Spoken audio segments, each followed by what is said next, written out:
Bismillahirrahmanirrahim. Assalamu alaikum, dear students, friends, and viewers. Today I am going to explain 25th Constitutional Amendment in the 1973 Constitution of Pakistan.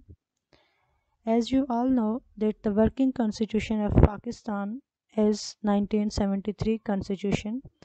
इससे पहले दो constitution जो 1956 का constitution है और 1962 का कॉन्स्टिट्यूशन है उनको आप पढ़ चुके होंगे. Definitely you would have a knowledge about them, but the present and the contemporary constitution of Pakistan is 1973 constitution.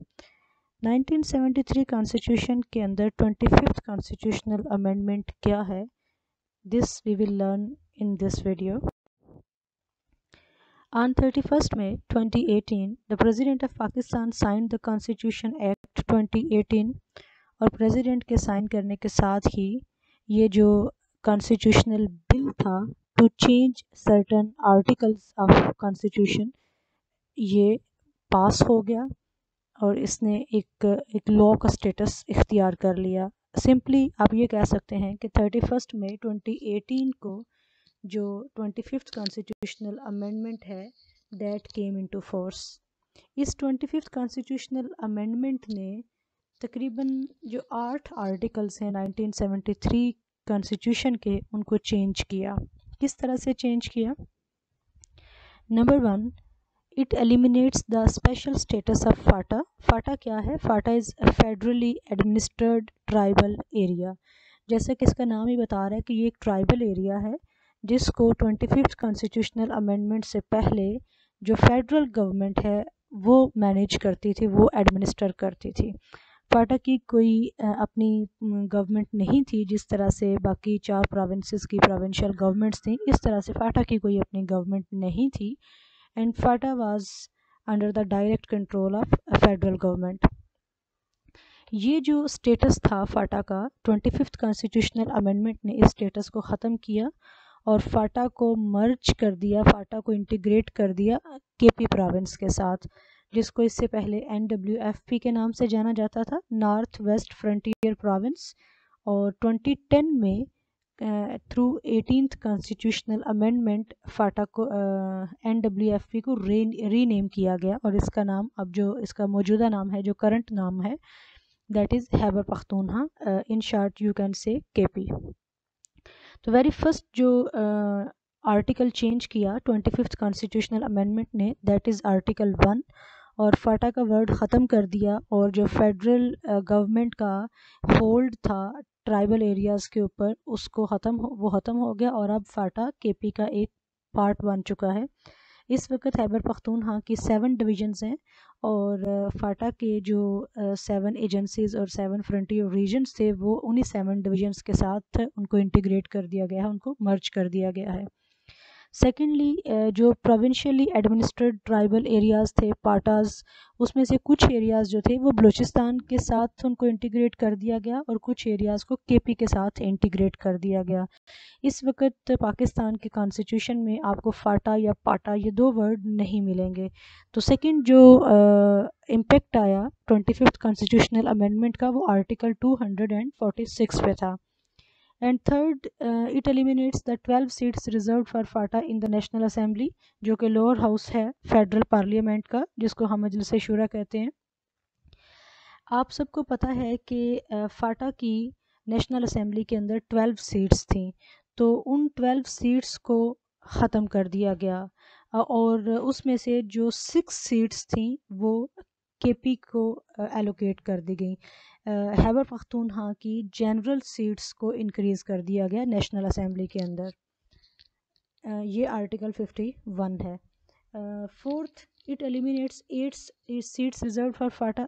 जो अपर चैम्बर है नेशनल फेडरल पार्लियामेंट का, मजलिस शूरा का, उसके अंदर फाटा की 8 सीट्स रिज़र्व थी, 8 सीट्स स्पेसिफाइड थी.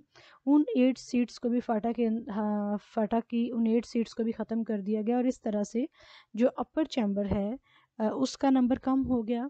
पहले 104 नंबर था और अब वो 96 हो जाएगा, क्योंकि जब आप 104 में से जो 8 सीट्स फाटा के लिए रिज़र्व थी उनको माइनस कर देंगे तो 96 नंबर हो जाएगा फाटा का. 2024 में, क्योंकि अभी जो इलेक्शन हुए हैं मार्च 2021 में, उसके बाद जो नेक्स्ट इलेक्शन होंगे 2024 में, उसके फाटा के सेनेटर्स का टेन्योर कंप्लीट हो जाएगा और सेनेट का जो नंबर है वो 104 से 96 हो जाएगा। ऊपर हम आर्टिकल 51 की बात कर रहे थे कि नेशनल असेंबली के अंदर जो फाटा की 12 सीट्स हैं वो कम कर दी गई और उसमें से जो 6 सीट्स थी इस 25th कॉन्स्टिट्यूशनल अमेंडमेंट के इन कॉन्सिक्वेंस, वो उसमें से जो 6 सीट्स थी वो केपी की जनरल सीट्स को बढ़ा दिया गया। अगर हम बात करें नेशनल असेंबली की टोटल सीट्स की before the promulgation of 25th constitutional amendment, तो वो हैं 342। उसमें से 272 जनरल सीट्स हैं, 60 seats are for women and 10 are for minorities. इसमें से जो 272 जनरल सीट्स हैं, उन जनरल सीट्स में से अगर हम केपी की बात करें तो केपी के पहले 39 जनरल सीट्स थी जिनको बढ़ा के अब 45 कर दिया गया है। इस तरह से जो 25th कॉन्स्टिट्यूशनल अमेंडमेंट के नतीजे में नेशनल असेंबली की कंपोजिशन है वो भी रिड्यूस हो गई है, कम हो गई है, 342 से 336 हो गई है। एंड नेक्स्ट आर्टिकल 247 है। आर्टिकल 247 क्या कहता है कि 25th कॉन्स्टिट्यूशनल अमेंडमेंट कहती है कि आर्टिकल 247 को एलिमिनेट कर दिया जाएगा in from the constitution of Pakistan. क्योंकि आर्टिकल 247 किस चीज़ के बारे में है? आर्टिकल 247 सेंट्रल गवर्नमेंट की फेडरल गवर्नमेंट की ज्यूरिस्डिक्शन के बारे में था, एडमिनिस्ट्रेटिव, लेजिस्लेटिव, फाइनेंशियल और जुडिशियल मैटर्स में। तो चूँकि अब फाटा का स्टेटस जो अस्टवाइल स्टेटस था, जो एक ट्राइबल एरिया का स्टेटस था, वो ख़त्म करके इसको अब केपी का परमानेंट पार्ट डिक्लेयर कर दिया गया है, तो इसलिए आर्टिकल 247 की अब कोई ज़रूरत नहीं थी, इसलिए आर्टिकल 247 अब आइन से ख़त्म हो जाएगा। Next is article 62 in clause 1 paragraph C, the words federally administered tribal areas shall be omitted, ये वर्ड ख़त्म हो जाएंगे। And last, after FATA's integration with KP, the seats allotted to KP Provincial Assembly are also increased from 124 to 145। जो KP की provincial assembly है, चूँकि उसके अंदर फाटा के 7 जो एजेंसीज़ हैं और 7 फ्रंटियर रीजन्स हैं वो ऐड हुए हैं। फाटा की केपी की जो पॉपुलेशन है वो ऐड हुई है, तो उस पॉपुलेशन को भी रिप्रेजेंटेशन देने के लिए जो केपी की प्रोविंशियल असेंबली है उसके साइज़ को बढ़ा दिया गया और 124 से उसका साइज़, उसकी जो सीट्स हैं वो 145 कर दी गई। ये चेंज है जो कि 25th कॉन्स्टिट्यूशनल अमेंडमेंट के नतीजे में आया है कि किस तरह से इसने जो फेडरल पार्लियामेंट है, मजलिस शूरा है, उसको चेंज किया है।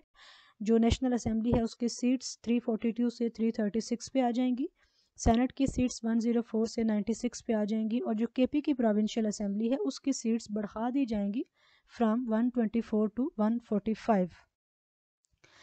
उसके बाद 13 मई 2019 को नेशनल असेंबली के अंदर एक बिल पास हुआ और सरप्राइजिंगली और इंटरेस्टिंगली वो बिल यूनानिमसली पास हो गया 13 मई 2019 को। और ये एक प्राइवेट मेंबर्स बिल था। ये जो बिल था ये किसी मिनिस्टर की तरफ से मूव नहीं किया गया था, बल्कि ये प्राइवेट मेंबर्स बिल था। What is the difference between government bill and private members bill? We will try to explain this in our next video. तो जो 26th अमेंडमेंट पास हुई नेशनल असेंबली से, उसने article 51 and article 106, in 2 articles पे उसका असर है। किस तरह से? जैसे आर्टिकल 51 मजलिस शूरा के बारे में बात करता है, इस्लामिक रिपब्लिक ऑफ पाकिस्तान की फेडरल पार्लियामेंट के बारे में बात करता है। हमने अभी बात की कि जो लोअर चैम्बर है मजलिस शूरा का, नेशनल असेंबली, उसकी सीट्स 25th कॉन्स्टिट्यूशनल अमेंडमेंट के नतीजे में रिड्यूस कर दी गई थी, वो 336 कर दी गई थी, क्योंकि जो 12 सीट्स थी नेशनल असेंबली के अंदर फाटा की, उनको कम ख़त्म कर दिया गया और उसमें से जो 6 सीट्स थी वो केपी के जनरल सीट्स में ऐड कर दी गई और केपी की जो सीट्स थी वो 39 से 45 कर दी गई। लेकिन 26th कॉन्स्टिट्यूशनल अमेंडमेंट जो इसका प्रायर स्टेटस था 12 सीट्स वाला, उसी को रिटेन करने की बात करती है और 26 कॉन्स्टिट्यूशनल अमेंडमेंट ये कहती है कि फाटा की जो 12 सीट्स नेशनल असेंबली के अंदर से ख़त्म की गई हैं वो सारी की सारी केपी प्रोविंशियल असेंबली को केपी को दे दी जाएंगी कि उसकी जनरल सीट्स की कैटेगरी में। यानी पहले नेशनल असेंबली के अंदर खैबर पख्तूनख्वा के जो मेंबर्स थे वो 39 थे और अब 25th कॉन्स्टिट्यूशनल अमेंडमेंट के नतीजे में वो 45 हो जाएंगे, लेकिन 26 कॉन्स्टिट्यूशनल अमेंडमेंट कहती है कि वो 51 हो जाएंगे। मींस के जो फाटा के लोग हैं उनकी पहले भी 12 सीट्स थी नेशनल असेंबली के अंदर और अभी उनकी 12 सीट्स ही रहेंगी। इसी तरह से जो आर्टिकल 106 है that is related to KP provincial assembly, उसमें भी सीट्स को इंक्रीज़ करने की बात की गई।